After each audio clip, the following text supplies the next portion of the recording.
할렐루야.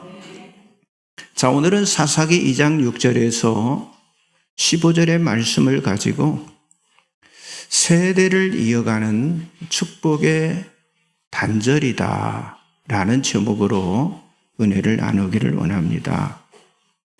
자, 세대를 특정 짓는 많은 용어들이 있는데 각 세대마다 그 세대를 표현하는 말들이 있습니다. 먼저 이 베이비붐 세대가 있습니다. 이 베이비붐 세대라고 하는 건 전쟁 후에 태어난 세대를 의미하고 우리나라의 경우에는 1955년에서 1963년 사이 출생한 사람들, 그런 사람들을 베이비붐 세대라 이렇게 이야기를 해요. 그리고 또 X세대가 있습니다. 자, 무관심과 무정형, 또 기존의 질서를 부정하는 등 이런 것을 특징하는 세대로서요, 1965년에서 1976년 사이에 출생한 그런 세대를 가리키고 있는데요. 90년대까지만 해도 신세대다, 신세대와 동일한 의미를 가지고 있었습니다. 또 에코 세대가 있어요. 이 에코 세대라고 하는 건 베이비붐 세대의 자녀들을 말합니다. 그러니까 1979년에서 1992년 사이에 출생한 자녀들로 지금의 20대 후반, 30대층의 그런 계층을 의미하는 거죠. 또 밀레니엄 세대가 있습니다. 청소년 때부터 인터넷을 사용해 이 IT에 능통한 그런 세대들로 1982년에서 2000년 초반 이때 출생한 세대를 밀레니엄 세대라 이렇게 이야기를 합니다. 또 젠지 세대, Z세대라고도 하는데 젠지 세대가 있습니다. 그래서 이 세대는 디지털 네이티브라고도 불릴 만큼 아주 이 디지털 환경에 아주 친숙한 그런 세대로 1990년 중반부터 2010년 초반에 출생한 그런 세대를 젠지 세대라 이렇게 부르는 거예요. 그래서 밀레니엄 세대와 일반적으로는 M 세대라고 하죠. 밀레니엄 세대와 이 Z 세대, 젠지 세대를 합해서 우리는 MZ 세대라 하는데, 그러니까 이 MZ 세대라고 하는 건 PC와 스마트폰을 접한 그런 세대를 MZ 세대라 이렇게 이야기하는 거예요. 또 알파 세대가 있습니다. 2010년부터 2024년까지 자, 스마트폰이 세상에 나온 뒤에 태어난 세대를 알파 세대라고 하는 거예요. 그래서 PC와 스마트폰을 접한 MZ 세대와는 전혀 다르게 태어날 그 순간부터 이 스마트 기기에 아주 익숙한 그런 세대예요. 그러니까 아날로그 방식을 전혀 경험해 본 적이 없는 그런 세대가 바로 알파 세대입니다. 자, 여러분, 이러한 시대의 흐름 속에서 자, 요즘에 부모들은요, 자녀들의 그 학원비를 벌기 위해서 투잡을 스스럼 없이 지금 하면서 살아가고 있습니다. 하지만 이 학원에 대한 이 과도한 지출에 대해서 학자들은요, 하나의 중독 현상으로 보는 그런 학자들이 있어요. 그러니까 우리 자녀들이 학원에 다니지 않는다면 나의 자녀들만 뒤처지는 것이 아닌가 하는 이 불안감. 이 불안감으로 인해서 학원을 정말 무리해서라도 보내려는 그런 중요한 그런 계기가 되고 이유가 되고 있다고 하는 거예요. 하지만 이렇게 되다 보니까 정작 여러분 중요한 부모와 자녀와의 대화가 뒷전으로 물려지고 있다고 하는 거예요. 그렇죠. 요즘 아이들이 하루에도 몇 개의 학원을 다니고요. 또 부모들은요, 투잡을 하면서 살아가고 있는 거예요.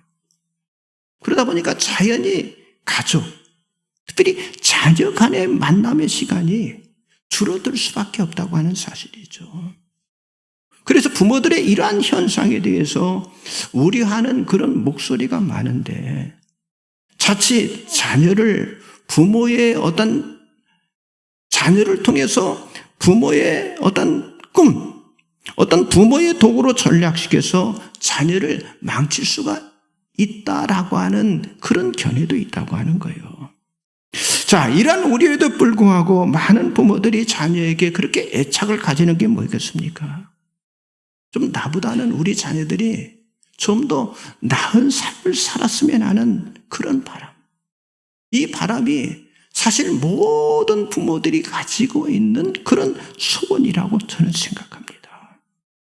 하지만 이러한 부모와의 관계 단절이 가져다주는 자녀 양육은요, 전혀 검증물이 없고 어떤 검증된 결과물이 없고요.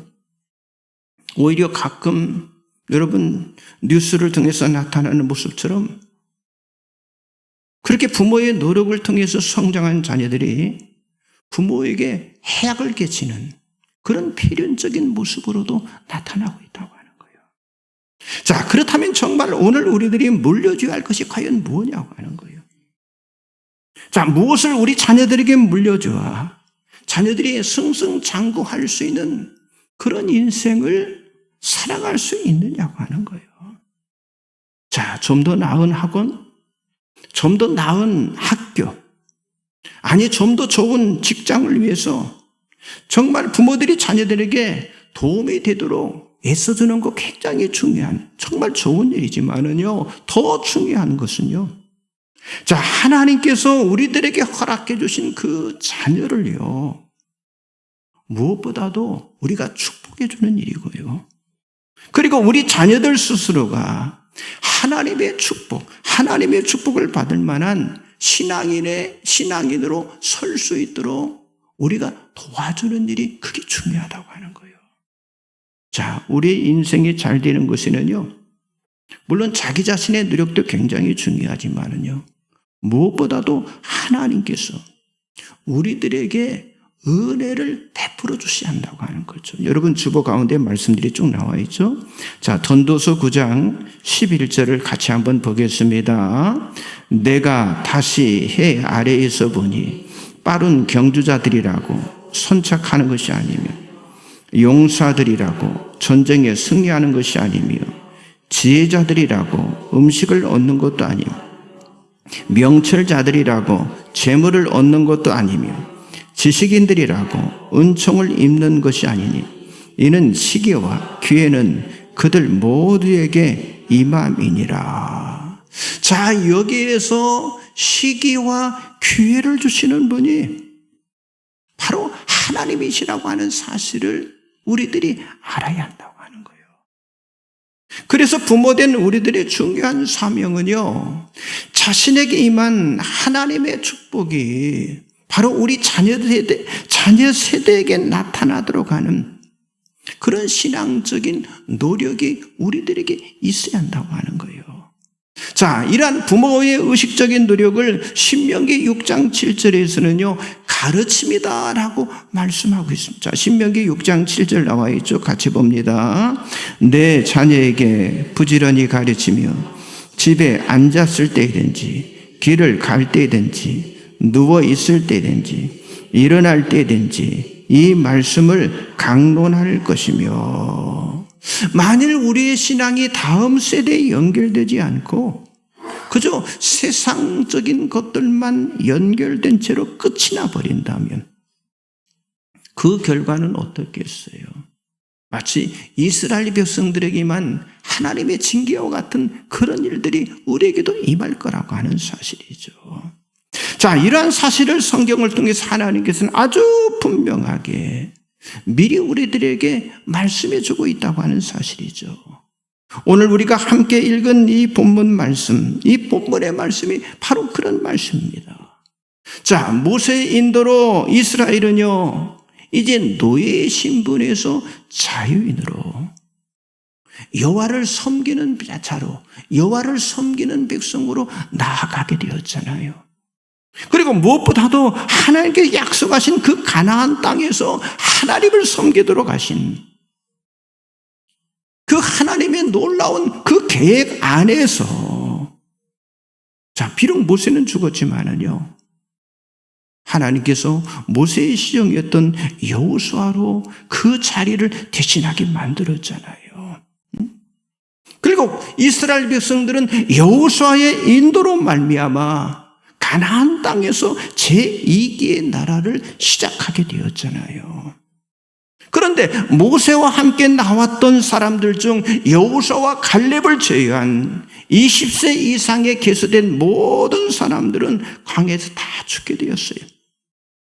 이제 여호수아와 함께한 사람들은요, 이제 가나안과 전투를 벌여야 할, 그러니까 넥스트 제너레이션, 새로운 세대, 다음 세대의 사람들이었어요. 여러분, 이들은 부모에게 일어났던 하나님의 기적적인 사건들과 하나님의 정말 그 진노를 간접적으로 보고 들었던 그런 세대입니다. 그리고 그들이 가나안에 들어갔을 때 그들은 분명히 하나님께서 그들에게 명령하신 그 명령을 부모를 통해 듣고 들어가게 되었어요. 그런데 그 명령이 뭐예요? 바로 가나안 족속과 함께하지 말라는 것이었어요. 여기서 함께하지 말라고 하는 건 뭡니까?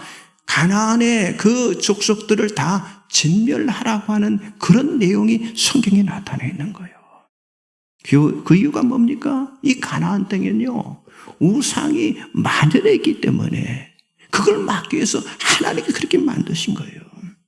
그러나 오늘 우리가 읽은 이 본문에는요, 바로 이 넥스트 제너레이션, 그 다음 세대에서 아주 이상한 일이 일어났다고 밝히고 있는데, 자신의 부모, 자신의 선조들이 하지 않은 일들을 그들이 행했다고 하는 사실을 성경이 우리들에게 보여주고 있어요. 자, 사사기 2장 10절 나와 있죠. 같이 봅니다. 그 세대의 사람도 다 그 조상들에게로 돌아갔고, 그 후에 일어난 다른 세대는 여호와를 알지 못하며 여호와께서 이스라엘을 위하여 행하신 일도 알지 못하였더라. 그래서 이 넥스트 제너레이션, 이 다음 세대들의 결과에 대해서 성경이 어떻게 말하고 있습니까? 자, 2장 14절 나와 있죠? 같이 보겠습니다. 여호와께서 이스라엘에게 진노하사 노략하는 자의 손에 넘겨주사 그들이 노략을 당하게 하시며 또 주위에 있는 모든 대적의 손에 팔아 넘기시며 그들이 다시는 대적을 당하지 못하였으며. 여러분, 이전 세대의 그들의 부모의 세대들은요, 어땠어요? 가나안 족속들로 하여금 떨며, 아니 두려우게 했던 그런 대상이었어요. 그렇죠. 요단을 맨발로 걸어 건넜습니다. 여러분, 어떤 견고한 성이든 어떤 강하고 힘센 부족이든 간에 다 여러분 그 부모의 세대 앞에 다 그들 발 앞에 무릎 꿇게 다 만들었어요. 그러나 여호와를 알지 못하는 이 세대에는요, 더 이상의 전투도 더 이상의 승리도 그들에게 찾아볼 수 없었다라고 성경은 말씀하고 있어요. 여러분, 창세기에서 하나님께서 아브라함을 부르잖아요. 왜 불렀어요? 세대의 세대를 이어가는 그런 축복을 약속하시기 위해서 아브라함을 불러주셨잖아요. 그런데 그럼에도 불구하고 이 가나안에 들어간 이 넥스트 제네 다음 세대에 가서는요, 여러분 이 축복을 더 이상 찾아볼 수가 없게 되었다고 하는 거예요. 자, 이런 일이 일어났다는 것은요, 오늘 우리들에게 무슨 의미를 주고 있는 것일까요? 오늘 우리는 이 본문에 나타나고 있는 이 세대를 이어가는 축복의 단절이 무엇이 때문인지 그 이유를 살펴볼 필요성이 있다고 하는 거예요.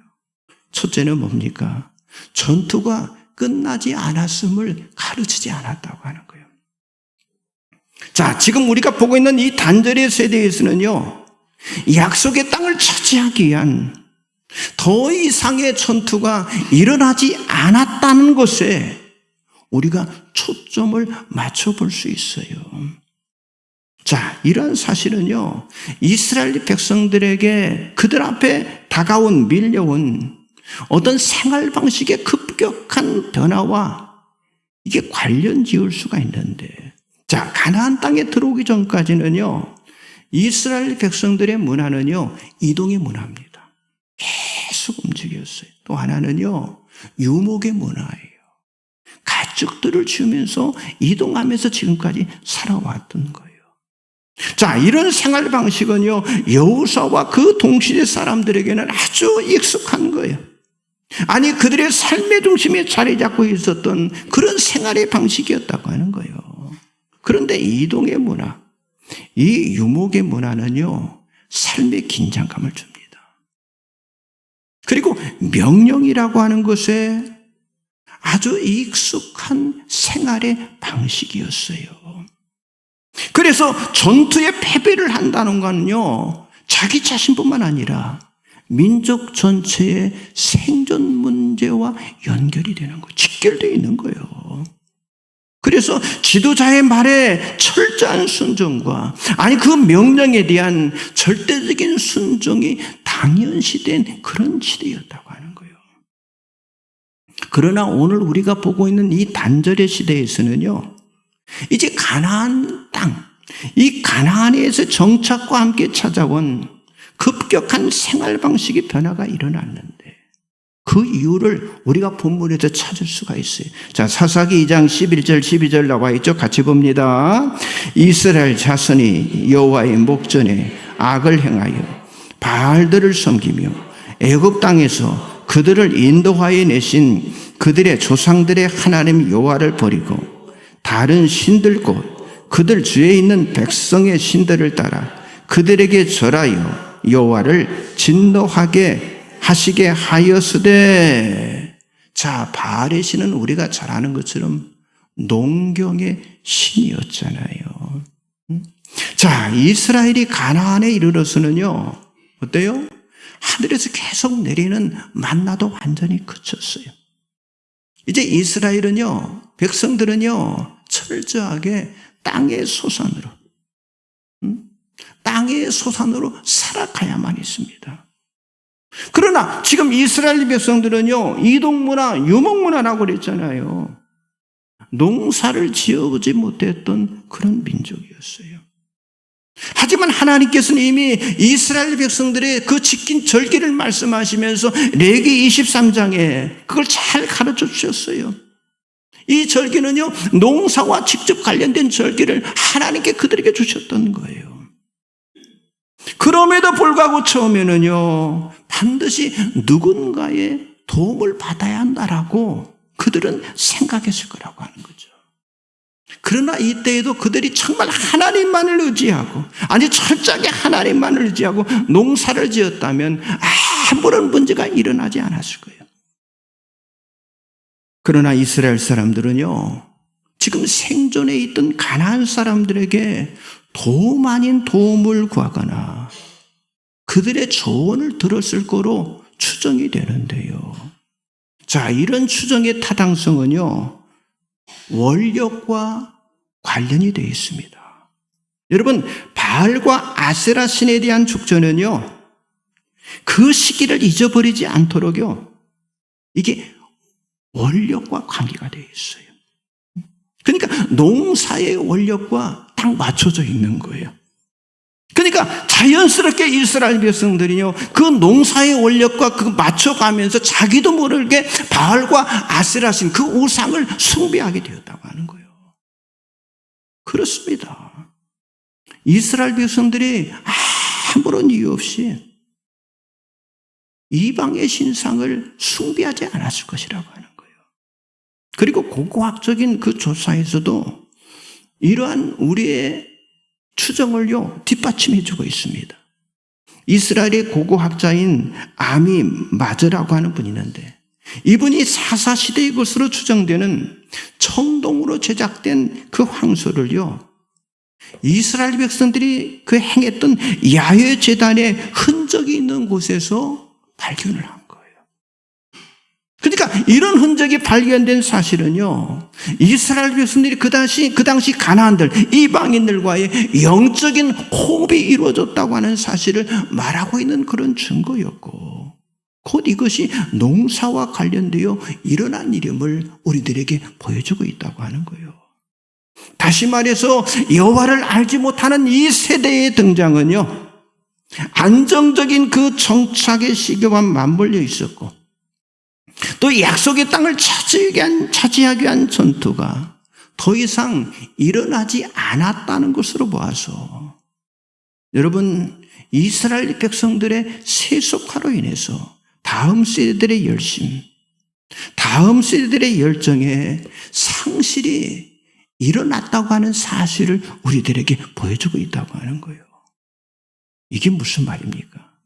여러분, 우리 자녀들에게 신앙생활은 영적인 전투라고 하는 이 긴장감을 우리가 심어줘야 한다고 하는 거예요. 알게 해줘야 한다고 하는 거예요. 여러분, 영적인 전투가 계속되는 것이 신앙생활이라고 하는 걸 가르쳐야 한다고 하는 거예요.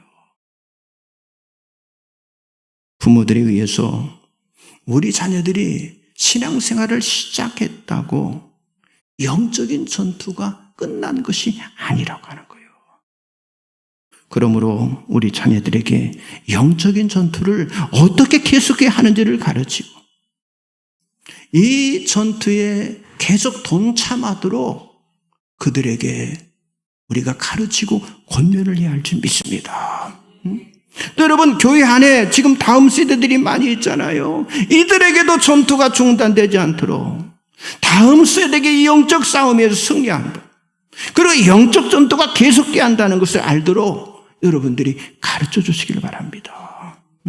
여러분, 이것이 중단이 된다는 건요, 자, 하나님을 불신앙하는 세대와 어깨를 나란히 하며 살아간다고 하는 그런 뜻일 수가 있다고 하는 사실이죠.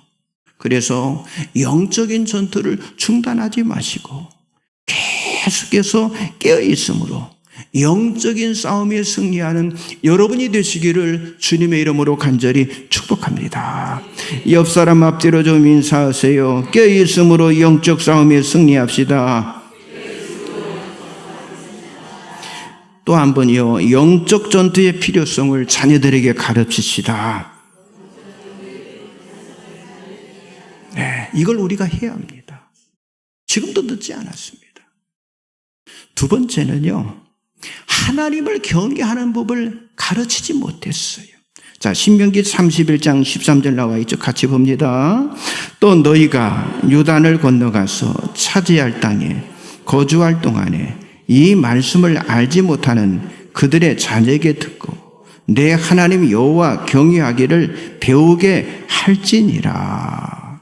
자, 이러한 이스라엘 백성들은 바로 이 신명기 30장 13절 이 말씀을 받았음에도 불구하고 그 후에 세대 보세요. 제사장인 엘리의 두 아들의 악함이라든지, 여러분, 그렇게 하나님 앞에 쓰임받았던 사무엘의 아들들의 그 뇌물바당과 또 재판을 공정하게 하지 못한 그런 장면은요, 바로 이 말씀의 교육과 하나님 경외하는 것을 가르치지 못했다고 하는 사실을 우리들에게 보여주고 있다고 하는 거예요. 여러분, 하나님을 경외하는 그런 자녀가 되기 위해서는요, 하나님의 말씀이 그들 속에 심겨져야 합니다. 다시 말해 하나님의 말씀을 가르쳐야 한다고 하는 거예요. 그래서 우리 자녀들에게 하나님을 경외하는 부모의 모습이 그들 속에 남겨지도록 해야 한다고 하는 거예요. 예를 들어서 여러분들이 교회의 직분을 귀히 여기고 정말 기뻐하고 또 충성스러운 그런 모습을 통해서 우리 자녀들은요, 하나님을 경외하는 법을 배우게 된다고 하는 거예요. 여러분들이 교회를 사랑하고 또 목회자와 성도를 사랑하는 모습을 통해서 자녀들은요, 살아계신 하나님에 대해서 배우게 된다고 하는 사실이죠. 자, 지금 여호와를, 여기 오늘 본문에 이스라엘 백성 중에 여호와를 알지 못하는 세대가 일어나는 것은요, 자녀들이 부모를 통해서 하나님을 경외하는 법을 배우지 못했기 때문에 이런 일이 일어난 거예요. 여러분, 그것은요, 말씀을 철저히 가르침을 통해서만 이건 가능한 일이잖아요. 사랑하는 성도 여러분, 우리 자녀들이 하나님을 경외하는 법을 배우도록 우리가 먼저 바른 신앙을 우리 자녀들에게 남겨야 할 줄 믿습니다. 지금 여호와를 알지 못한 이 신앙 세대의 신앙 단절의 세대는요, 여러분, 진리로 인한 고난과 고생을 각오하지 않는 현실에 안주하는 그런 삶의 태도가 만들어질 때, 이때 나타나는 거잖아요. 또 하나님의 말씀을 철저하게 교육하지 않음으로 인해서 여호와를 경외하는, 하나님을 경외하지 못하는 그런 삶을 그들이 살아갈 때 나타나는 그런 비극적인 현상이다, 이렇게 말할 수 있어요. 지금 우리나라에는요, 지금 믿음의 계보에 있어서 신앙 유산이 5세대 아니면 지금 6세대까지 이어지고 있습니다. 우리 이삼열 권사님이 5세대까지 이어지고 있는데 지금 길게는 6세대까지 지금 이어지고 있어요, 우리나라에. 그러니까 저와 여러분이요, 정말 근시안적인 자세를 버리고요, 넥스트 제너레이션, 정말 다음 세대를 준비시킬 수 있는 철저한 신앙의 재정립이 우리들에게 있어야 한다고 하는 거예요. 여러분, 우리나라를 이끌어갈 다음 세대, 이 넥스트 제너레이션뿐만 아니라 제가 지난번에 말씀드렸죠, 커밍 제너레이션, 지금 다가오는 세대를 향한 정말 거짓이 없는 청결한 그런 모범적인 신앙과 그리고 철저한 말씀의 가르침을 우리가 다시 회복해야 할 줄 믿습니다. 그래서 이 시간 우리 자신의 신앙을 돌아보면서 정말 우리가 하나님 앞에 회개할 것은 회개하고 세울 것은 다시 세우는 그런 결단이 저와 여러분에게 있어야 한다고 하는 거예요. 여러분, 철저한 교회 중심과 그리고 하나님 중심 그리고 말씀 중심의 삶에 내가 흔들림이 없었는지 한번 점검해 보시기 바랍니다. 그래서 아름다운 그 믿음의 자취를 넥스트 제너레이션, 다음 세대에 남기시기 바랍니다. 여러분, 다음 세대를 준비하지 못하는 교회, 다음 세대를 준비하지 못하는 그런 가정은요, 사실 나라를 무너지게 만드는 원인 제공자가 될 수 있어요. 그걸 기억해야 해요. 그래서 우리가 가진 믿음으로 말미암아 그리고 신앙의 유산을 계속 이어가는 우리의 가정을 통해서 여러분, 세대의 세대를 이어가는 그런 생명력 있는 교회를 통해서 나라가 변화되고 나라가 변혁되는 복이 임하도록 우리 모두가 쓰임을 받아야 한다고 하는 거예요. 성도 여러분, 결론에 말씀드립니다. 우리가 하나님을 사랑하고 하나님의 계명을 지킬 때 그 복은 성경이 약속했잖아요. 몇 대까지? 1000대까지. 1000대까지 이르게 하겠다고 분명히 약속하고 있어요. 그렇습니다. 저와 여러분이 이 약속을 다음 세대에 물려줘야 할 축복의 통로가 되어야 할 줄 믿습니다. 진정으로 자녀들이 찰되기를 원한다면 믿음의 유산을 물려주시기 바랍니다. 제대로 된 신앙을 물려주시기 바랍니다. 오늘 이 말씀을 통해서 제대로 된 신앙, 물려줘야 할 신앙으로 여러분들이 깨어서 일어서시는 여러분이 되시기를 주님의 이름으로 간절히 축복합니다. 기도하겠습니다.